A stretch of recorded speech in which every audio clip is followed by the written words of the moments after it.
kita jalan dengan apa yang dibuat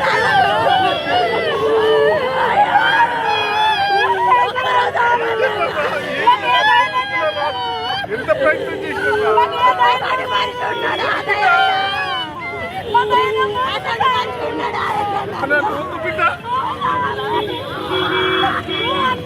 నా side అండి please please side side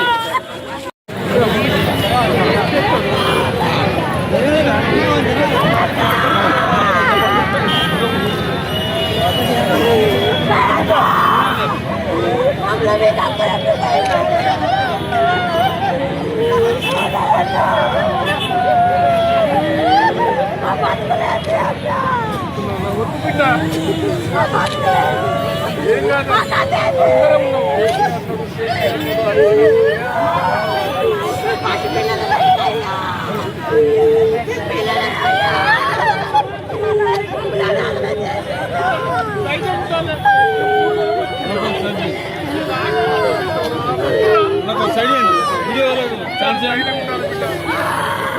side please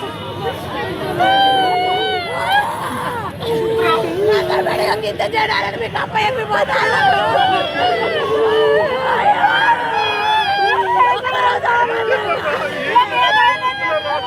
ఎంత ప్రయత్నం చేసినా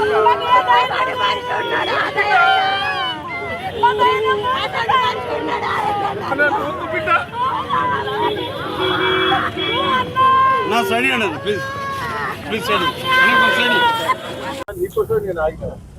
ఉద్యమ నేత పెద్ది సుదర్శన్ రెడ్డి మృతి చెందాడు. తన అంతిమ కార్యక్రమం అయితే సాగుతుంది. ముఖ్యంగా నర్సంపేటకి ప్రస్తుతానికి పెద్ది సుదర్శన్ రెడ్డి పార్థివ దేహాన్ని అయితే తీసుకువస్తున్నారు. ఆ ఉద్యమ నేత మృతి చెందడం అయితే ఇటు ఉమ్మడి వరంగల్ జిల్లా బీఆర్ఎస్ పార్టీకి కోలుకోలేని దెబ్బని చెప్పుకోవచ్చు. ప్రస్తుతం ఆ ఉద్యమ సహచరుని అంతిమ యాత్రలో పాల్గొనడానికి బీఆర్ఎస్ ఉమ్మడి వరంగల్ జిల్లా నేతలంతా కూడా తరలి వస్తున్నారు. ప్రస్తుతం మనతో మాజీ మంత్రి ఎర్రబెల్లి దయాకర్ రావు ఉన్నారు. తనతో మాట్లాడదాం. సార్ చెప్పండి సార్, ఒక ఉద్యమ నేత, ఒక మృదు స్వభావి పెద్ది సుదర్శన్ రెడ్డి మృతి పట్ల అయితే కార్యకర్తలు జీర్ణించుకోలేని పరిస్థితి, మీరేమంటారు? ఒక్కటండి, తెలంగాణ వచ్చిన దాంట్లో ఆయనది పాత్ర. ప్రాణాలకు తెగించి కేసీఆర్ ఎట్లయితే తెలంగాణ కోసం పోరాటం చేసిండో ఈయన కూడా పోలీసు వాళ్ళ దెబ్బలు అన్నీ కూడా తిన్నాడు. పాపం ఆయన నాకు తెలుసు, 20 ఏళ్ళ నుంచి ఆయన గోస చూసిన. పదవుల కోసం ఎప్పుడు కొట్లాడలే ఆయన. నా నర్సంపేట, నా వరంగల్, తెలంగాణ అని దాంతోనే ముందుకు పోయిండు.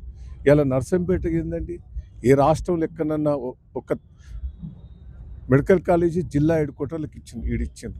350 కోట్లు తెచ్చి కాలువ నీళ్ళు, గ్యాస్ ఈ రాష్ట్రంలో ఎక్కడైనా ఉన్నాయి? ఎన్ని రోడ్లు అండి, ఎన్ని రోడ్లు తెచ్చిండు, ఎన్ని తెచ్చిండు. ఇలా నర్సంపేటను అద్భుతంగా చేసిండు. కానీ సరే, ఓడిపోడు గెలవటం అనేది కాదు, కానీ నర్సంపేట ప్రజలు అనేది ఆవేదన ఆయనకు మనసులల్లో కొట్టుకుంటుంది. మా ప్రజలు, మా కార్యకర్తలు, మా వాళ్ళు అనేదే ఆయన. తన కుటుంబం గురించి కానీ తన గురించి కానీ ఎప్పుడు ఆలోచించాలి. తెలంగాణ కోసం ఆలోచించుండు. నర్సంపేట ప్రజలు ఆయన పోవడం అందరికీ బాధకరం. ఆ తీరని లోటు కదా.